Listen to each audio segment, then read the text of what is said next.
Bismillahirrahmanirrahim. Assalamualaikum warahmatullahi taala wabarakatuh dan salam sejahtera serta salam madani.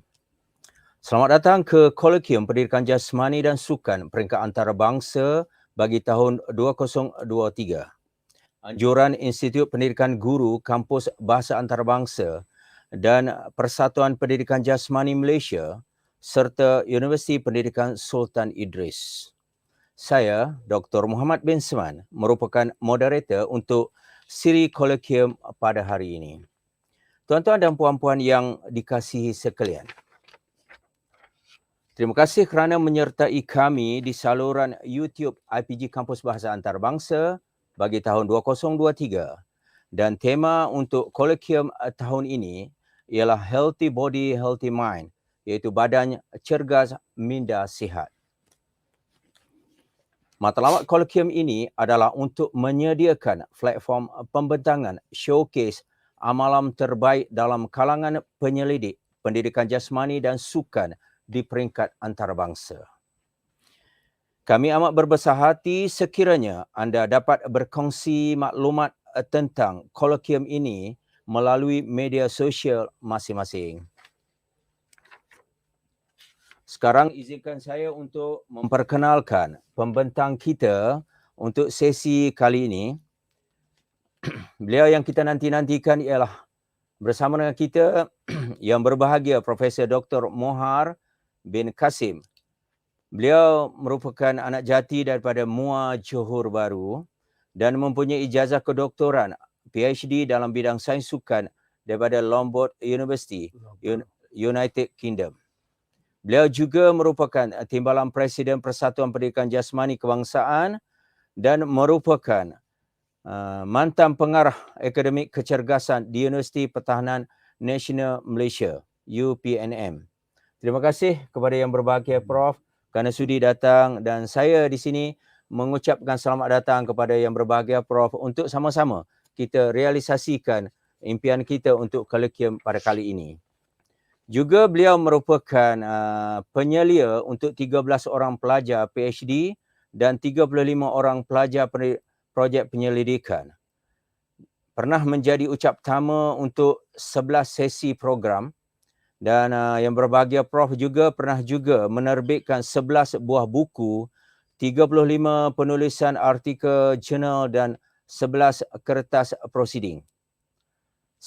Sepanjang karier beliau telah memenangi 2 pingat perkhidmatan cemerlang dan juga pernah memenangi 11 pingat emas dan 4 pingat perak di peringkat dan telah menerima anugerah di peringkat antarabangsa. Dia juga terlibat dalam 19 kertas perundingan dan sumbangan dalam 5 peranan komuniti. Kalau kita tengok penglibatan Prof adalah amat besar kepada kita semua. Jadi yang berbahagia Prof, kami amat teruja untuk mendengar lebih lanjut tentang pembentangan yang bertajuk Pembentukan Konsep Model Bola Sepak di Malaysia secara pendekatan kolektif. Sebenarnya bola sepak adalah satu sukan yang amat-amat diperkatakan sepanjang masa. Jadi kita bertuah kerana hari ini adalah medan yang utama untuk kita dengar sama-sama. Baiklah, tanpa melengahkan masa, saya dengan segala hormatnya mempersilakan yang berbahagia Prof. Mohar, Prof. Dr. Mohar Kasim untuk memulakan pembentangan. Dengan segala hormatnya, persilakan Prof. Terima kasih Tuan Moderator Dr. Muhammad Seman selaku moderator pada pagi ini. Terlebih itu, saya ingin mengucapkan banyak-banyak terima kasih pada khususnya kepada IPG Kampus Bahasa Antarabangsa Kuala Lumpur kerana telah menjemput saya untuk memberikan hasil bahan akademik yang perlu mungkin saya boleh share bersama dengan para peserta kolokium pada masa ini. Dan juga saya ucapkan juga tahniah kepada Persatuan Pendidikan Jasmani Malaysia kerana berjaya menganjurkan International Physical Education and Colloquium buat pertama kalinya pada tahun ini.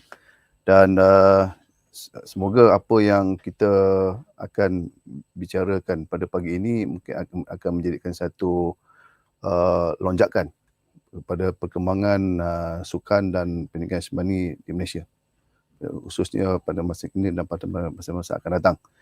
Jadi saya sebelum saya memulakan saya punya membicarakan mengenai dengan hasil kajian yang saya buat pada tahun ini, ingin saya membuat satu pendahuluan di mana kalau kita lihat daripada tajuk yang dipaparkan merupakan satu tajuk yang jarang sekali kita untuk khususnya pada orang sukan mengadakan menjalankan kajian fully kualitatif. Pendekatan kualitatif ke arah untuk membina satu conceptual model ataupun konsep model bola sepak khususnya di Malaysia.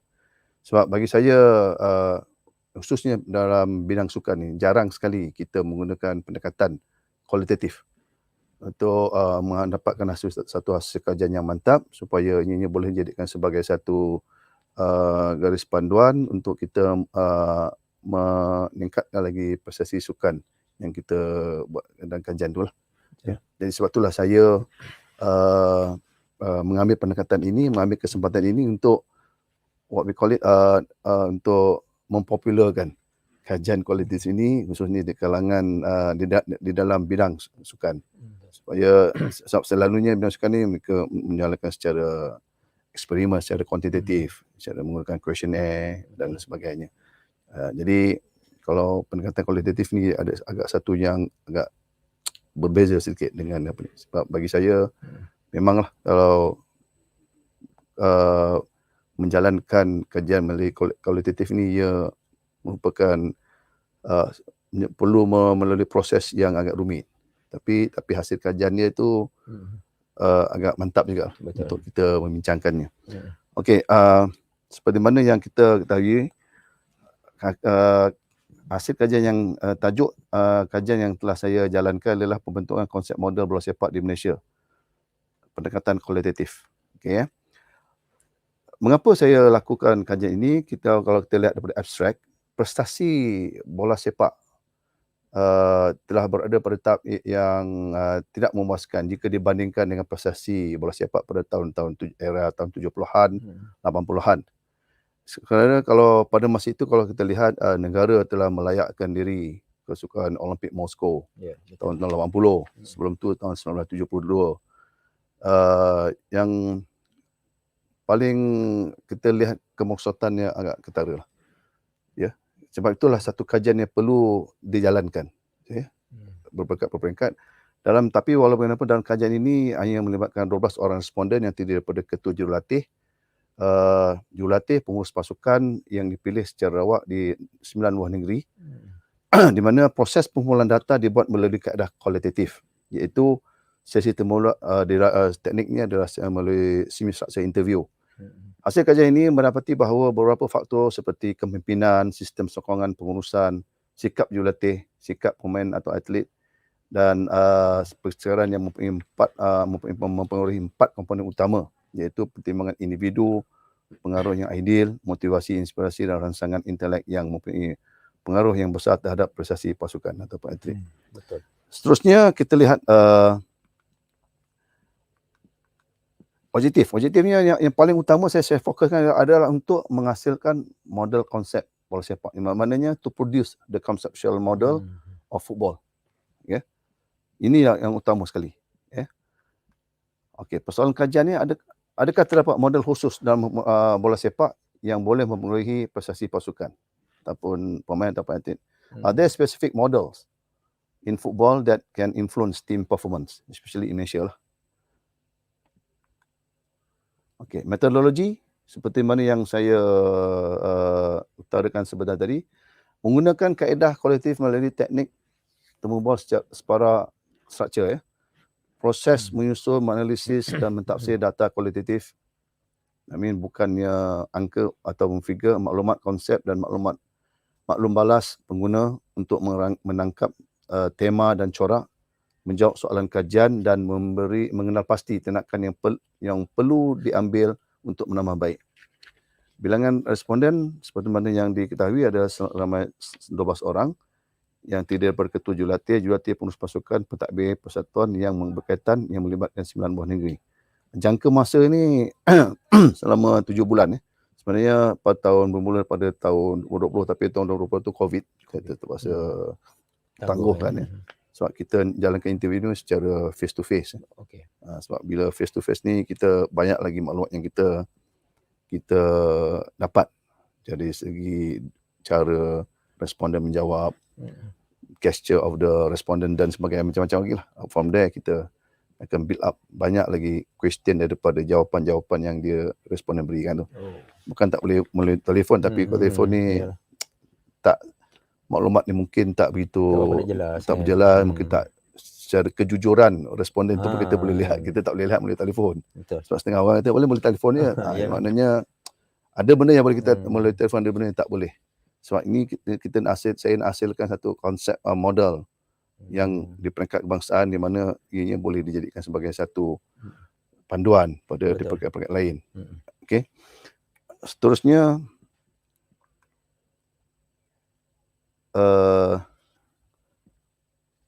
semoga ada mengenai dengan metodologi kajian yang digunakan. Kajian ini juga menggunakan kolektif, iaitu mulai sebagaimana yang saya sebutkan tadi, bilangan responden sampai 12 orang. Sesi temu dua telah dijalankan mengikut masa dan tempat yang telah disetujui oleh responden. Benda-benda macam ni yang kita kena faham ya, prosesnya kita tak boleh ikut kesesuaian kita. Sebagai penyelidik, kita juga perlu mengikut persesuaian responden, tempat yang kondusif dan sebagainya. Ya. Sesi temu awal telah mengambil masa selama antara 1 hingga 3 jam setiap responden. Ya. Dan telah mengambil masa selama lebih 6 bulan dalam daripada 12 orang responden yang melibatkan 9 buah negeri. Etika yang menjalankan kerja ini adalah kerahsiaan. Anonymity adalah sama penting dalam penyelidikan ini. Sebab saya sebagai penyidik, saya tak boleh dedakkan nama responden, nama ketua jati, sebab ini yang paling penting sekali lah. Betul. Ya, sebab ada maklumat yang tak perlu kita kita pamerkan dalam kerjaan kita, sebab ada isu yang sensitif yang melibatkan dasar sukan negara dan sebagainya. Okey, mengapa kajian ini dijalankan secara kolektif? Di sini sebelum saya pergi lebih lanjut lagi, saya mengambil sedikit kesempatan untuk mendengar why kualitatif. Mengapa kualitatif? Memandangkan kajian ini untuk membina conceptual model ataupun model konsep dalam bola sepak di Malaysia. Jadi yang pertama, kajian ini mengutamakan berkaitan dengan pemahaman manusia. Manusia di sini refer kepada ketua jurulatih, pengurus pasukan dalam persatuan berkenaan. Ini di 9 buah negeri itu. Jadi kita nak tahu bagaimana pendapat mereka mengenai dengan keseluruhan bola sepak di Malaysia ni. Seterusnya, bagi mendapatkan pemahaman yang komprehensif, ya, tentang sesuatu fenomena yang belum lagi diketahui. Maknanya bila saya menjalankan kajian ini melalui semi structure, beberapa soalan telah dibentuk dan beberapa soalan juga akan dibina melalui jawapan daripada responden. Sebab itulah itu yang dimaksudkan dengan pemahaman yang lebih komprehensif. Ya, yang seterusnya untuk menghasilkan gambaran data yang boleh diamati. Maknanya di sini daripada semasa sesi temu bual dijalankan, daripada situ kita dah dapat mengandaikan hasil kajian yang akan kita peroleh. Dan seterusnya,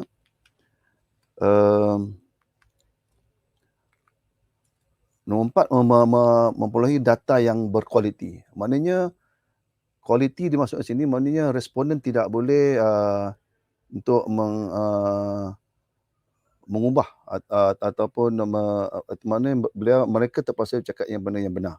Sebab apa yang kita tanya dan apa yang jawapan yang diberi itu, sebagai penyidik kita akan dapat tanya responden sampailah data itu menjadi saturated, maknanya sampai jadi tepu.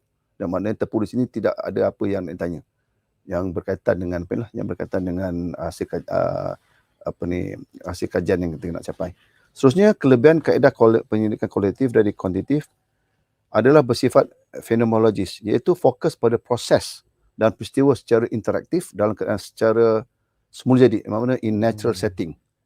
Sebagaimana yang saya perjelaskan tadi, maknanya perlulah berada dalam keadaan yang kondusif dengan penyelidik dan juga responden. Ya. dan bersifat bebas dan holistik serta mementingkan realiti yang bersifat dinamik. Ya, maknanya kita beri satu kebebasan kepada responden untuk mereka memberi maklum balas apa yang kita nak tanya, dan juga apa yang terlintas dalam fikiran mereka berdasarkan pada pengetahuan mereka, pengalaman mereka, kemahiran mereka dalam sukan bola sepak, untuk mereka memberi maklum balas apa yang kita melalui yang kita tanya kepada Secara mereka. telus, Ya, secara Prof? telus. Ya. Seterusnya, okey, secara ringkasnya saya di sini saya ingin mengutarakan proses data analisis dalam kajian ini adalah seperti berikut, yang mana langkah pertama, data dikumpul di lapangan melalui teknik temu bual separah structure. Data disimpan dalam bentuk digital. Sediakan transkrip daripada data temu bual. Membaca keseluruhan transkrip data temu bual bagi mendapatkan keseluruhan gambaran. Kodan semua ada data. Mengkategori kod dan membuat pautan. Membina tema atau subtema. Seterusnya mendapatkan kesahan, membuat tafsiran, dan ke-10 menyediakan laporan. Sebab itulah dalam penyelidikan kualitatif ini dia tak perlu ramai. Kalau katalah penyelidik itu menjalankan secara kualitatif 100 orang, 200 orang, itu ada situ ada isu lah. Iyalah. Baik dalam proses penyelidik kualitatif ni, responden seorang pun tak apa. Dia sendiri jadi responden pun tak. Penyelidik tu menjadi responden. Itu that's the beauty of the sebab tu dalam penyelidikan kualitatif ini perlukan kejujuran. Iyalah. Adalah lebih tepat lagi kalau penyelidikan itu untuk melihat ataupun untuk menilai behavior guru mengajar, Sikap, knowledge, sikap dan sebagainya. Ini amat tepat, amat bersesuaian sekali menggunakan kaedah ini. Kalau katalah kita nak tengok knowledge seorang guru dalam kelas mengajar. Inilah kaedah, maknanya kita melalui observation. Ya, observation dalam kelas. Ini lebih tepat lagi daripada kita bagi questionnaire pada guru tu ataupun pada pelajar dalam kelas itu untuk menjawab, untuk menilai. Itu saya rasa bukan tak boleh, tapi kalau lebih tepat lagi kalau kita menggunakan kaedah solid kualitatif. Supaya macam kita nak mengkaji behavior, karakteristik jurulatih di padang semasa latihan dan juga semasa fasa pertandingan. Ini kaedah ini yang digunakan. Ya. Okey. Secara ringkasnya hasil kajian research result, kita lihat di sini faktor yang paling besar sini adalah yang saya lihat adalah faktor kepimpinan, leadership dalam sukan bola sepak itu sendiri. Maknanya seorang leader tu, seorang ketua ataupun dalam pasukan ni perlulah bertanggungjawab, responsibility, dia perlu ada komitmen, integriti, ketulusan, sikap profesionalisme, tidak berpolitik. Ini selalu sering kita dengar kan. Yalah. Pemain tu bagus tapi tak terpilih. Pemain tu tak bagus tapi terpilih. Mungkin ada unsur dipengaruhi.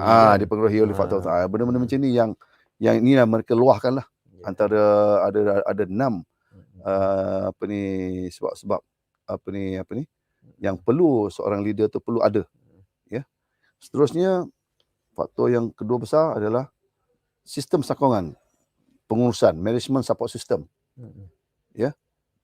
Seperti macam assistant, macam dia punya peringkat pengurusan yang menjaga kebajikan. Perlulah berfikiran positif, ya. Membantu jurulatih untuk mengadakan kemudahan latihan, bantuan kewangan, kebajikan pemain, sikap yang baik, bersifat. Saya sebelum saya pergi macam kebajikan dan bantuan kewangan. Saya ambil contoh mengapa GDT sampai sekarang boleh champion. Saya rasa kalau macam ni cara GDT dia menguruskan, saya rasa GDT lagi 10-20 tahun lagi akan champion. Sebab yalah, kita sebagai manusia kan.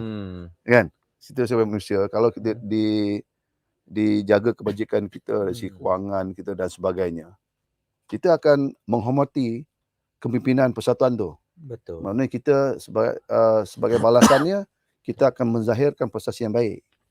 Betul. Kan? Kita sering dengar ada beberapa pasukan gaji tak dibayar, gaji lewat. Jadi macam mana nak jadi sebenarnya dia ada material. Material. Jadi saya rasa terpulang kepada audiens lah untuk memikirkan mana apakah punca-punca yang sebab menjadi begitu. Sebab benda ni saya kata ni hal-hal yang begini yang agak sensitif, saya tak boleh nak dedahkan di sini lah. Ya, of course lah, dalam sistem sekolah ni perlu good behavior, bersifat rendah diri, pencapaian dan jangkaan kemampuan dan keyakinan dalam menguruskan, dalam membantu pihak pengurusan tertinggi persatuan tu untuk seterusnya untuk menghasilkan satu prestasi yang baik. Seterusnya, poin yang ketiga yang besar, keperluan jurulatih. Coach requirement. Jadi satu lagi ni jurulatih. Betul. Jurulatih perlu ada confident, keyakinan. Sebab tu pemilihan jurulatih ini perlu dilakukan secara yang tulus juga, yang secara profesional. Bukan saja beliau sebagai ada pengalaman sebagai seorang pemain, tapi kita lihat segala segi knowledge beliau. Knowledge dalam bidang bola sepak, knowledge dalam sains sukan, ini kena ada. Bukan sekadar dia dapat dia bekas pemain negeri, bekas pemain kebangsaan, kita ambil dia sebagai jurulatih. Itu yang berlaku ya. Sering ada juga lah yang bagus, ada juga yang dia tak dapat nak adapt. Keperluan keperluan physical fitness pada masa sekarang. Contohnya bola sepak dia main dalam 90 minit. Ya, of course lah dia kena prepare the energy system dalam 90 minit. Ataupun 120 minit sebab dia prepare pemainnya untuk katalah ada injury time semua dan sebagainya. Ini dia kena faham. Ya. Jadi kalau dia tak ada knowledge tentang sport science dan sebagainya, dia level confident dia agak apa ni lah. Ini yang dia akan bergaduh dengan dia punya physical fitness instructor dan sebagainya. Dia akan ganggu dia punya tadi yang supporting system tadi itu. Ya, pengalaman yang signifikan. Pengalaman yang signifikan ni selalu kita memahami dengan cara yang kurang tepat. Okey, sebagai contohnya, katalah seorang jurulatih itu dia melatih pasukan Sukma, kata contoh Sukma, saya tak sebut negeri mana, Sukma. Maknanya Sukma ni remaja lah. Oh, pasukan tu bagus, terus dia ambil pasukan jurulatih ni, terus dia put dalam senior team national. Di sini dia ada pengalaman, tapi dia tak ada pengalaman yang signifikan. Kalau kita nak ambilkan jurulatih ni, bagi dia tanggungjawab untuk melatih pasukan remaja kebangsaan dulu. Sebelum kita hantar ke senior team. Remaja yang lebih kan. Sebab apa? Kehendak pemain remaja main dengan pemain senior ni lain. Dia lain sebab biar dia biasa. Ataupun kita latih dia assistant coach dulu untuk senior team. Jangan kita bagi dia chief coach. Maaf dah, dia macam pendedahan lah kan. Pendedahan kita lah. Ikut proses pendedahan. Yes. Kan? Ini yang benda-benda macam ni yang pihak persatuan bola sepak perlu peka ada benda-benda macam ni. Walaupun kawan kita, walaupun dia hebat, tapi sebagai apa ni, at least bagi dia pengalaman untuk melatih pasukan yang disesuaikan dengan dia dulu. Bukan terus dinaikkan. Dulu naik. Dia ada step-step lah. Step. Yes. Ini kadang-kadang ini yang antara luahan yang mereka zahirkan lah daripada saya. Seterusnya keperluan atlet ataupun keperluan pemain tu kita perlu ambil kira juga. Ya. Sebab pemain-pemain sekarang ni kan kita kena ingat dia pun ada dia punya masa depan dia dan dia tahu jangka hayat dia nak bermain bola sampai bila. Katalah sampai umur 35. Lepas tu nampak tak? Dia kena fikirkan dia nak beli rumah, nak beli, dia pun ada life, dia pun akan berkeluarga dan sebagainya. Sebab tu saya kata sebelum kita menjalankan kita punya sistem bola sepak ni secara profesional, kita kena profesionalkan pengurusan persatuan tu dulu. Kita kena, sebab ini kata macam mana, sebab banyak selama ni kita dengar kan pemain tak dapat gaji dan sebagainya, lambat bayar jurulatih, lambat bayar gaji. Jadi itu yang tidak difikirkan. Kita dah merdeka 60 tahun lebih kan, 66 tahun. Jadi benda seperti itu tak berlaku lah. Jadi benda ni kena transparent lah. Ada pihak-pihak yang ada yang yang ada kuasa boleh lontarkan benda ni supaya benda tak. Kalau tidak, jangan buat liga profesional lah. Boleh amatur aja. Kalau tidak, kalau kita tak mampu untuk profesionalkan kita punya pengurusan kita. Seterusnya mengetahui visi secara vision kita, jurulatih kena zahirkan dia punya vision, apa dia punya matlamat sebenarnya. jangka pendek dan jangka panjang ya. Proses pembelajaran, perlu ada learning process ya. Bukannya turun padang main 2 gol dah balik. Itu tidak ada proses pembelajaran. Sebab apa? Maknanya sekarang ni kita melatih, mendidik dan melatih pemain. Sebab satu hari besok pemain kita ni akan jadi jurulatih. Kemungkinan besar dia akan jurulatih dan dia akan melatih pada generasi yang akan datang. Kalau dia tak dididik dan dilatih dengan baik, itulah rubbish in, rubbish out lah. Yes. Ya, macam seorang guru lah. Kalau dia ajar salah, Dia seumpama touch and go. touch and go. Jadi murid tu pun akan mengajar ikut macam mana yang dia ajar lah. Betul. Ya, pendidikan dan kelayakan. Maknanya seorang jurulatih tu sebenarnya saya sebut tadi perlu ada education pada ada coaching license, pada ada knowledge ada sport science dan sebagainya. Dan perlu ada recognition lah, penghargaan pada jurulatih itu perlu ada. Dan sekarang ni untuk mendapatkan lesen kejurulatihan pun perlu ada. Sebab apa, kalau tak ada lesen macam mana? Betul. Walaupun dia pemain kebangsaan hebatnya, tapi dia perlu melalui proses ini dia punya requirement untuk menjadi seorang jurulatih. Seterusnya keperluan pemain ataupun keperluan atlet. Atlet ni perlu disiplin. Disiplin bagi saya ni memang satu benda yang tak boleh dia buat-buat lah. Betul. Contohnya katalah training pukul 5 kan. Janganlah pukul 5 baru nak turun padang, baru nak pakai baju, baru nak apa aja, dia dah 5:30 kan. Kita lihat di sini atlet yang hebat-hebat macam Datuk Lee Chong Wei. Cuba tanya dia macam mana dia kehebatan dia berlatih. Saya pernah bersembang dengan Datuk Misbun. Dia kata memang Datuk Chong Wei memang kita bagi 5 dia buat 10. Even Datuk Misbun dulu pun masa dia tengah naik dulu pun kita lihat dia punya sejarah dia melalui proses latihan tu macam hebat. Sebab tu dia boleh berjaya tersendiri. Yes.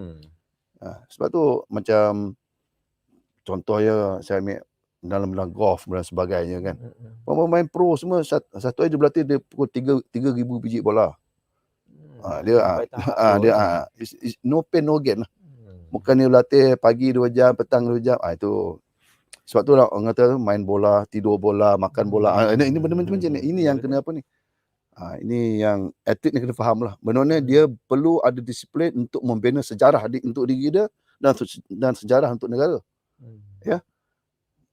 Berfikiran positif. Think positif. Maknanya kalau seorang jurulatih tu bagi dia latihan yang rigorous training, they have to accept lah.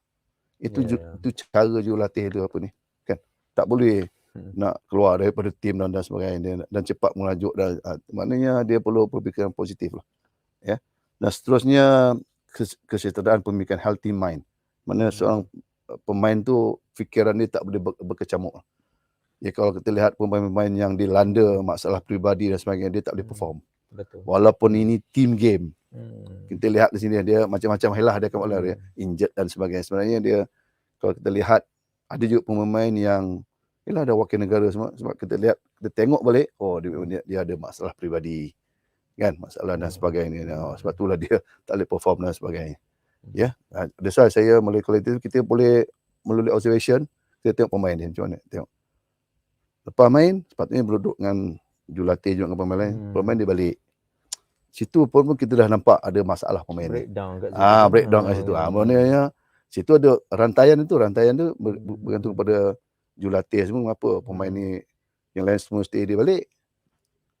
Itu kekuatan kualitatif ni dia lain sikit. Secara terus. Ya, kita nampak. Okey, impact dalam kajian ini saya hasilkan lagi satu lagi impact. What is the internal impact of my research finding dalam kajian ni Yang kita lihat sini ada 4 faktor, iaitu yang pertama pertimbangan individu. Ya, pertimbangan individu ni merujuk kepada jurulatih, pemain dan sebagainya.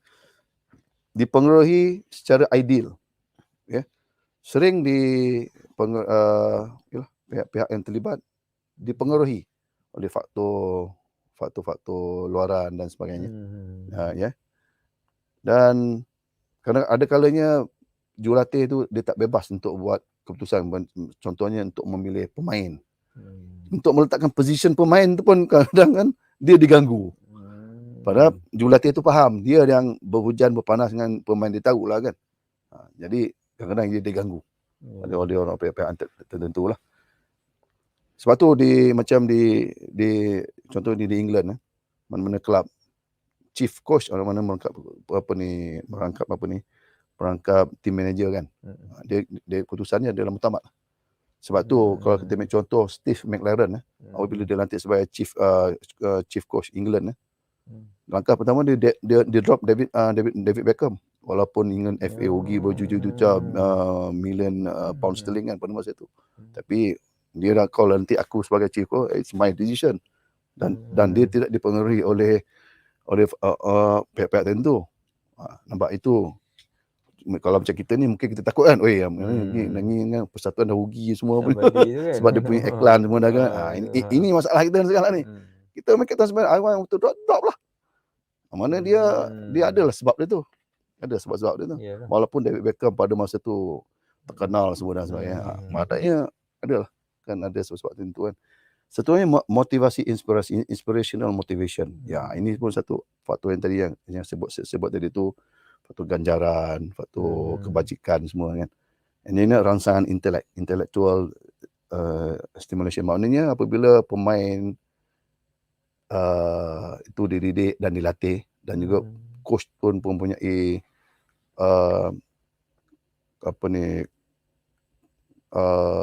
qualification dalam bola sepak, sport science semua, ini akan terhasil lah. Ya.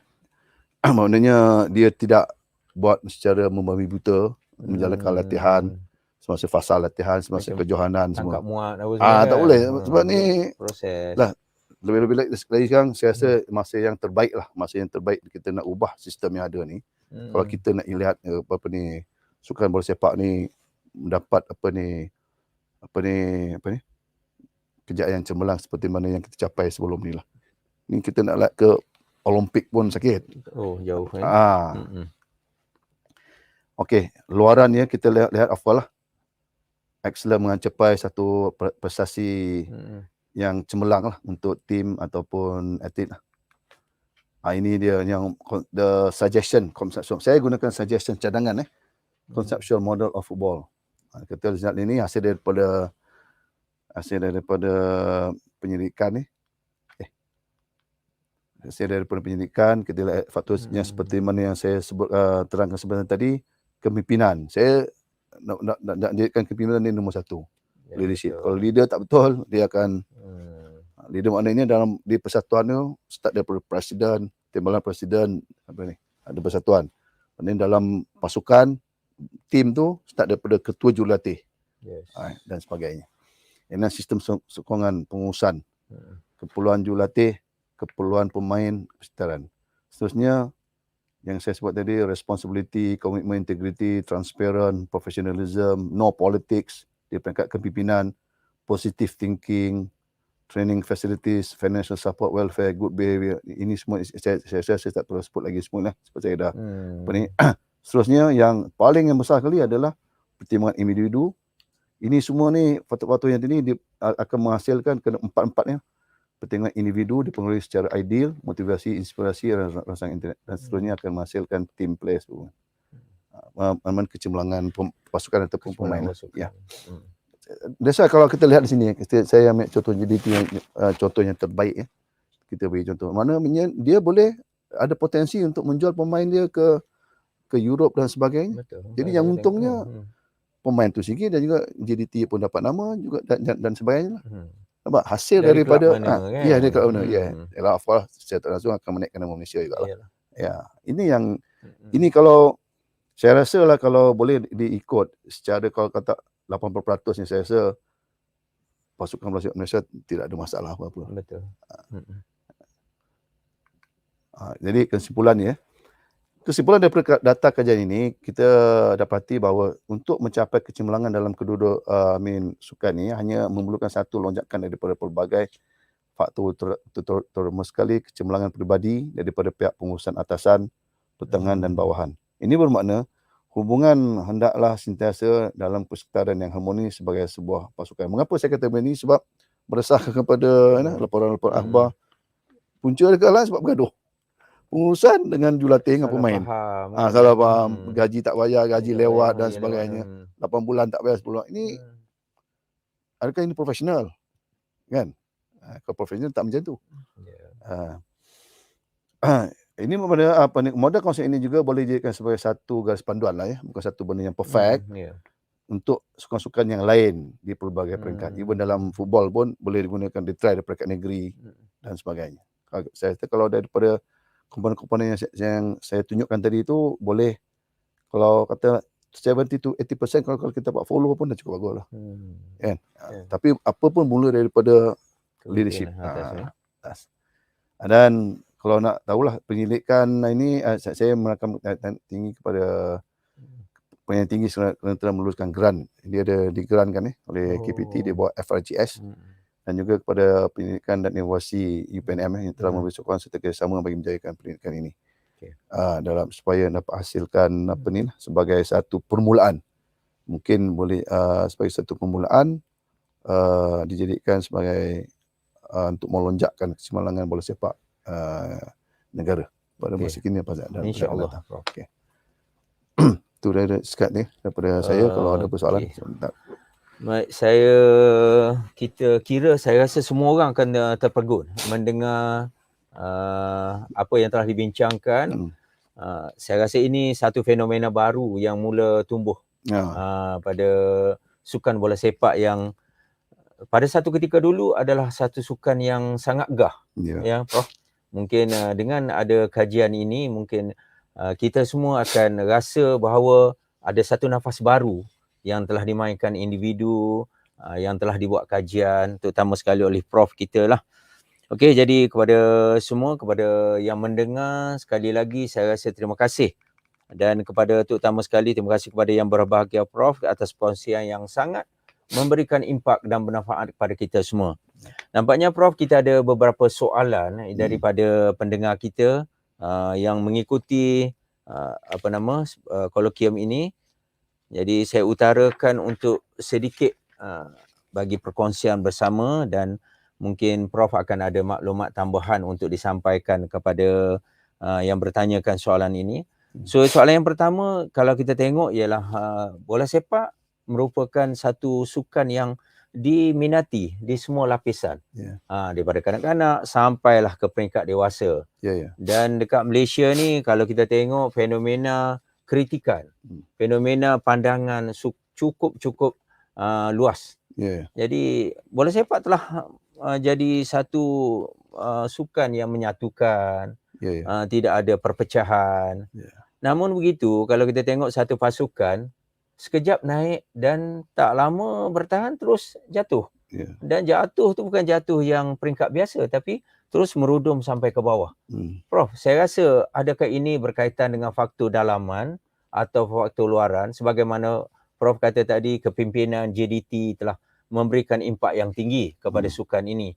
Kenapa di bidang-bidang di negeri-negeri atau di pertubuhan sukan bola sepak di peringkat lain tidak mempunyai kualiti sebagaimana kepimpinan yang ditunjukkan oleh pasukan JDT? Mungkin Prof ada sedikit pandangan dekat situ.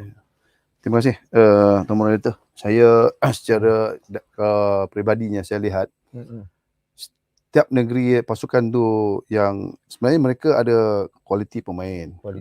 Tapi ada disebabkan oleh beberapa faktor lah.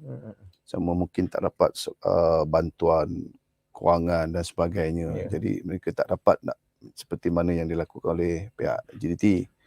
Jadi saya lihat di sini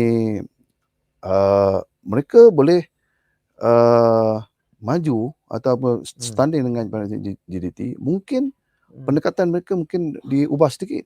Mungkin mereka menggunakan pemain lokal. Maknanya pemain lokal, maknanya kita tak perlu bayar banyak. Betul. Kan? Coach lokal pun kita tak perlu bayar banyak. Anak jati negeri itu sendiri. Contohnya, contohnya macam pasukan, saya rasa Petani Jaya tu kan, dia ada satu khas semua situ. Jadi kalau itu dah dapat dibuat, maknanya semangat jati diri pasukan dan kita sebab kita tumpukan kepada pemain dalam negeri apa semua dan perlu di build up. Kita ramai banyak pemain-pemain remaja. Saya tahu sebab kita universiti, kita di dekat universiti pun ada pemain-pemain daripada negeri-negeri berkenaan semua. Saya rasa kalau pelajar-pelajar universiti ni, kalau pemain-pemain daripada universiti-universiti ni, kalau kita build up mereka, kan? Dan kita beri tumpuan dan of course gaji pun tak perlu banyak-banyak sangat. Of course perlulah ada yang apa ni. Saya rasa mereka akan bagi all out. Sebab apa? Mereka dah tentu akan menzahirkan prestasi mereka supaya mereka dipilih untuk oleh pasukan-pasukan mana mereka dibeli. Saya dibeli oleh pasukan yang memerlukan. Jadi ini satu kita bertindak sebagai macam kilang lah. Kita keluarkan satu produk kita, tapi kita kena buktikan lah.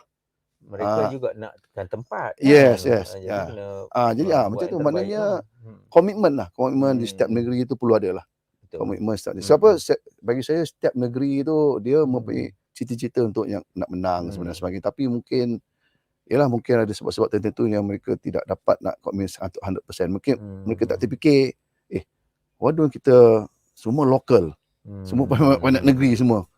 Jadi, dan pemain JDT sendiri pun Arif Aiman semua tu adalah local player tapi sebabkan dia ada duit banyak, dia of course dia boleh import pemain semua dan sebagainya.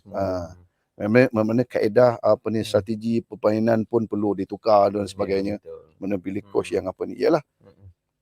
Kalau katakanlah Jerman dalam World Cup 2016 dulu dia boleh kalahkan Brazil di Brazil 7-1 kan semifinal kan. Mengapa di Brazil sendiri mengapa kita tak boleh kita jadi saya boleh lakukan secara kejutan, tapi bagi saya mana-mana pasukan yang ada local player yang solid start daripada jurulatih dan pemain ni semua, kalau dapat kejutan, katalah satu hari dia dapat mengalahkan tim JDT dan sebagainya, ini satu lonjakan pada tim itu. Nampak tak? Ini satu lonjakan betul. Ini betul. Banyak impact kepada pasukan. Maknanya Kuala Lumpur pernah mengalahkan JDT. Pernah? Pada satu ke cuti lagi kat sini. Yes. Maknanya benda tu boleh dilakukan. Cuma komitmen daripada pihak atasan lah. Pihak negeri berkenaan, pasukan berkenaan perlu duduk, berbincang dengan secara profesional, secara terbuka terus tentang bagaimana kita nak nanti. Sebab tak ramai yang ada potensi, ada potensi menjadi atlet kan. Supaya contohnya lah di sekolah ke, di universiti ke, yang benar-benar universiti punya tinggi, tak semua pelajar boleh bersukan. Ada yang kaki bangku, tangan bangku. Jadi macam mana yang nak buat macam ni kan. Jadi mereka yang mahir bersukan adalah gifted. Ada gifted, bukan boleh baca buku, boleh dia pandai main bola, tak. Ini satu usaha yang satu lagi yang kata komponen yang boleh melonjakkan kecemerlangan seorang pelajar. Tambah nilai dia. Tambah nilai dia dan dia boleh hidup dengan cara, kalau kita lihat Ronaldo sendiri pun dia ada dia mampu untuk nak beli pulau di sini, dah ada pulau di ramai pemain profesional dunia yang kaya semua kan. Dan kita tengok pemain JDT pun yang maknanya masa depan dia insya-Allah terjamin lah. Yes, maknanya ibu bapa pun nak melepaskan anak mereka untuk main bola sebagai karier dia pun tak ada masalah apa. Betul. Kan? Kalau sekarang ada keyakinan di hati mereka kan. Contohnya kalau katalah anak dia sekarang dibayar gaji 10,000. Contoh saya contoh. Tapi JDT nak ambil anak dia 50,000 dan tu dia mesti lepaskan. Ini bukan satu. Sebab dia tahu dia akan bermain sampai umur berapa? 35, 32 macam tu. Apa tu? Dia nak apa? Dia kena fikir future dia pula lah. Betul. Jangan kita jadikan sukan ni sebagai sebagai yang kata kepentingan peribadi. Menggunakan sukan untuk kepentingan peribadi, untuk melonjakkan nama orang tu. Betul. Tapi bola sepak tu ambil sukan dia tak ke mana. Ini tak boleh. Okey. Terima kasih Prof. Saya kira rumusan yang dibuatkan oleh Prof tadi cukup memberikan satu gambaran bahawa dunia bidang bola sepak ini bukannya satu perkara yang mudah, tetapi ianya merangkumi semua aspek. Terutama sekali yang ditekankan di sini oleh yang berbahagia Prof ialah kepimpinan. Kalau kepimpinan peringkat atas tu berada pada tahap yang lemah, pasti dekat bawah ni akan menemui jalan buntu lah. mungkin ada banyak lagi persoalan yang nak ditimbulkan oleh pendengar kita buat masa ni, tapi memandangkan masa kita, Prof. Ya. Mungkin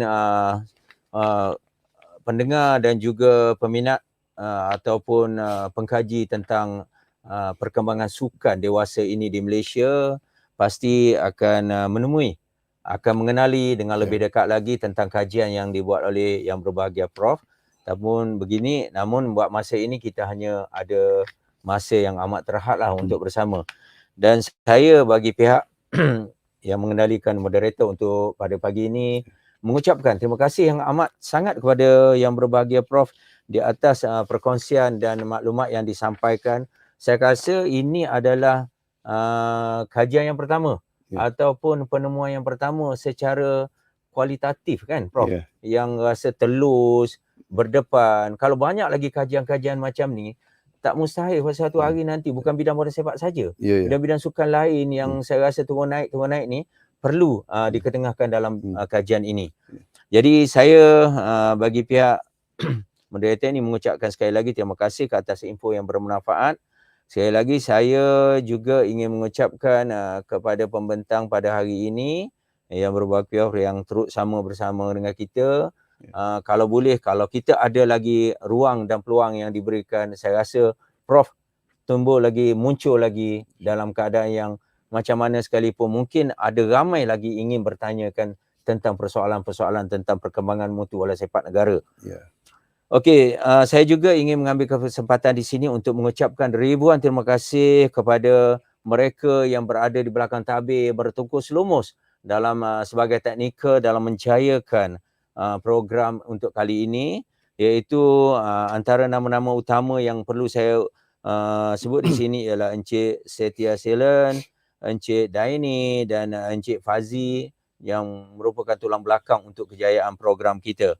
Tak lupa juga saya ingin mengucapkan setinggi-tinggi penghargaan terima kasih kepada semua Esko Persatuan Pendidikan Jasmani Malaysia, Urustia daripada Universiti Pendidikan Sultan Idris, Yang Berbahagia Datin Dr. Bushra binti Ali, Pengarah IPG Kampus Bahasa Antarabangsa dan semua ahli jawatan kuasa, Presiden Persatuan Pendidikan Jasmani Malaysia Dr. Malati Balakrishnan dan semua Esko, Dekan Fakulti Pendidikan Dekan Fakulti Sains Sukan dan Kejurulatihan daripada Universiti Pendidikan Sultan Idris, Dr. Jeffrey Zakaria dan Urustia Kolokium. Sehingga kita berjumpa lagi di lain masa. Jadi pada pihak kami, sekian terima kasih. Saya akhiri dengan serakat pantun, bunga dedap atas para anak dusun pasang pelita. Andai tersilap tutur bicara, jari disusun, maaf dipinta. Jadi Prof, sekali lagi terima kasih daripada kami dan harap-harap perkembangan ini baik untuk kita semua. Sekian terima kasih. Terima kasih kepada semua. Sehingga kita jumpa lagi di mana-mana kolokium dan majulah sukan untuk negara Prof kan. Akhir sekali satu perkataan saja daripada Prof tentang kolokium ni.